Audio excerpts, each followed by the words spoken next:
Since 50 years ago, literally, Lyndon Johnson declared a war on poverty, a war that he said would be won by big government programs. That war was lost.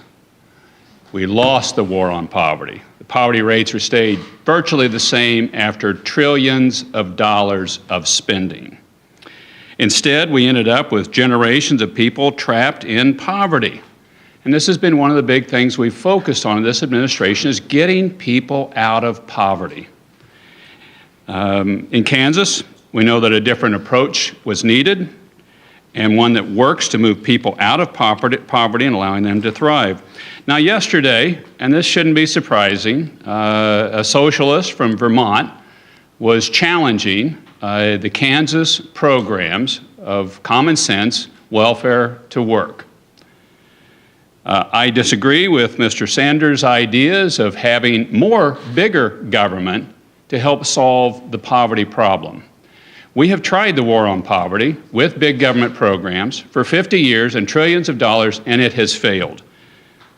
He wants to put more money and more efforts in expanding those same failed policies that led to generational poverty with no path out. Now, it's not surprising that Bernie Sanders, who wants a big government that people would rely on for most of their daily lives, would take exception to our policies that provide independence and a proven route out of poverty. In Kansas, we believe that creating a path out of poverty is a very good thing. Today, I want to talk about the successes we're seeing in our poverty reduction programs, in our welfare programs. I want to share the evidence that welfare to work helps people succeed. And I know you may have some questions on some other topics, but I really want to go through these first. As I said, for far too long, conventional wisdom in Washington, D.C. has been that you need big government to solve this problem, but it's only created more dependency. Instead of moving people out of poverty, it created a system that keeps people trapped and reliant on government. Now, we enacted some simple reforms that have moved people out of poverty in the state of Kansas, and I want to share those results with you today. With assistance from the Foundation for Government Accountability, we just completed one of the most comprehensive welfare tracking studies of its kind. We matched more than 41,000 individuals as they moved off welfare with their employment records at the State Department of Labor. And here's what we saw when we implemented a policy that able-bodied adults without dependents, that's what we're talking about, able-bodied adults without dependents, needed to look for work or receive job training to continue receiving food stamps. That was our requirement, that if you continue receiving food stamps, you must apply for work or take job training. And here's the results that we saw of the 41,000 that we've studied. Half of these Kansans began working immediately. Nearly 3/5 were employed within 1 year.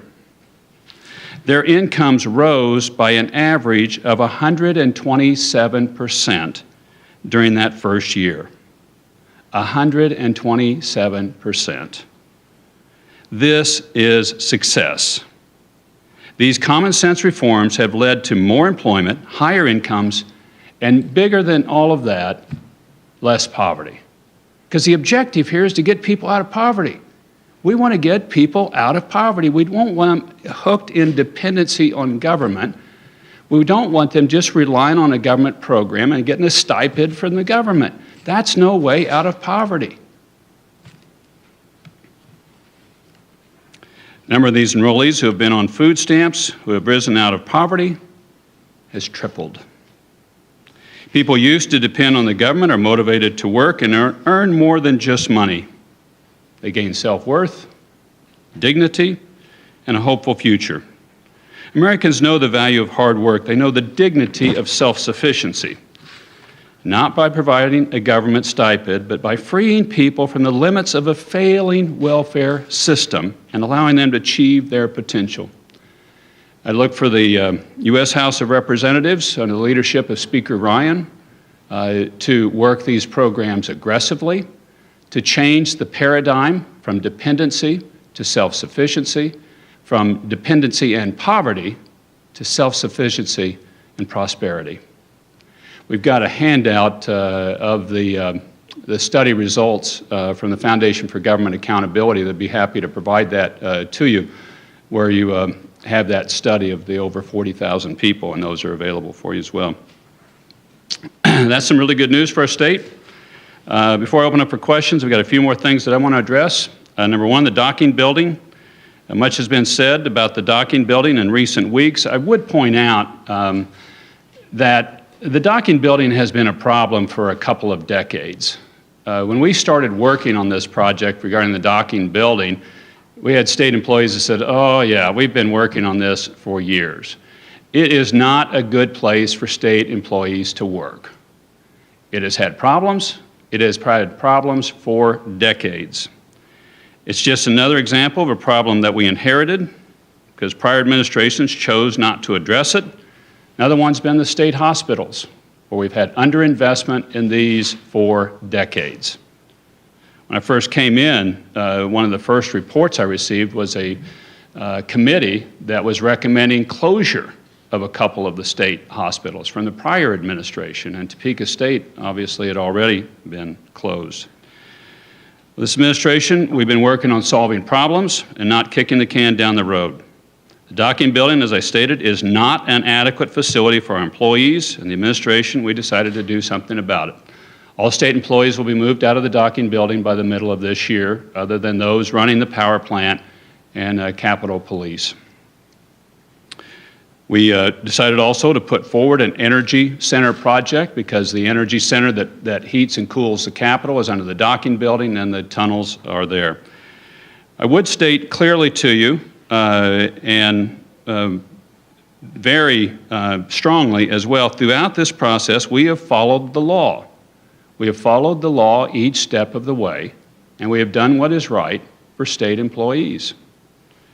Delighted to see Sarah Shipman here, who's now Secretary of Administration, and her staff and team have worked this project hard and well and appropriately at every step along the way. When this project was first put to the legislature in 2013, that's when it was first put there was bipartisan support and authorizing legislation in 2013. Now, you can disagree with our policies if you want to, but we have followed the law and we do what's best for Kansans in everything we do. I want to address now the STAR bonds issue. We've also heard in the legislative session a great deal about STAR bonds and how and where they have been used. I want to make clear a statement too that I think should be clear to a number of you. One of the things I've worked on the strongest in this administration is growing the economy. We have pushed aggressively to get private sector job growth in the state of Kansas, and we've had good success at that. We're at 3.9% unemployment rate. We have a record number of Kansans working. We've got good job growth taking place and opportunities moving forward. We are continuing working on economic development projects to bring new businesses to Kansas and to create jobs for hardworking Kansans. And that includes the use of STAR bonds in Wyandotte County. Some of you will recall the history of STAR bonds. Tim Schallenberger is on my staff, was the Speaker of the House when they first passed. The first project was Village West and the Speedway. That was the first STAR bond project. It was designed to be a project, an area that you would pull in something unique that would create a growth by its presence being there. And I think everybody can agree, I'd hope everybody would agree in this state, that the STAR bonds and the Speedway has been an outstanding example of a successful project, and that has worked very well. We will continue to push and use those projects. However, since joining my administration, the Commerce Secretary, Antonio Suave, has been reviewing STAR bond projects and has been developing some recommendations for revamping the projects. We are willing to work with the legislature on any bill that they propose to address their concerns about STAR bonds and how they should be used in the future. But it does not seem reasonable to me for the legislature to identify one county as being ineligible to use an economic incentive like STAR bonds, and particularly where it's worked so successfully in that county, when it is allowable in other counties across the state. And then finally, before I take questions, I would note I am very appreciative of the legislature getting the budget done so soon. Now the consensus revenue estimate will come in April, and there'll probably be other adjustments needed to be done to the budget at that point in time. But having said that, this is a very early time period for them to get the budget done. I want to compliment the legislature on doing that. I am appreciative of that, and also want to recognize their work on a juvenile justice bill that I think will help move us forward. This was another problem that we inherited when I came in. We were having lots of continual problems at juvenile justice. Those have diminished substantially, but I think there are further improvements that can be made. And I also want to congratulate them on a welfare reform bill.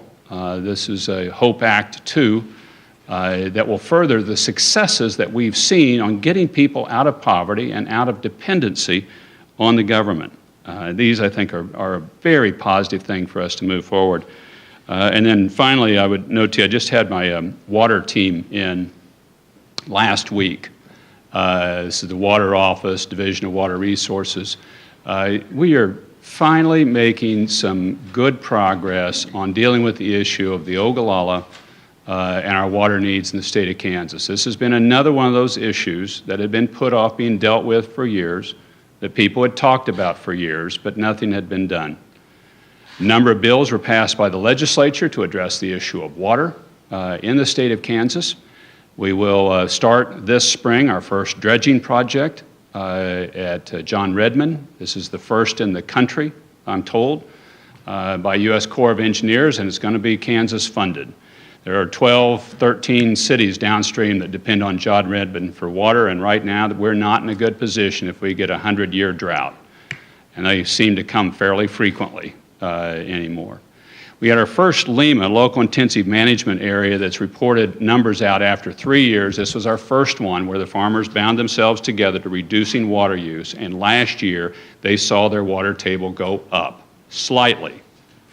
And it was a wet year, and the other areas didn't go down that much, but to have the Ogallala go up anywhere at any time, this is significant. And now we've got a whole group of irrigators coming forward and water users willing to sign up with water conservation areas that we're working through now to help reduce the pull on this Ogallala. And I mention it because it's in this continued theme of we're solving problems, and these are hard problems, and they're difficult problems. And we've worked with the legislature and will continue to work with the legislature to do these. We're making progress, and we'll continue to make progress as we work together to solve some of these long-term problems that have either been ignored or just deemed too hard to deal with for a long period of time.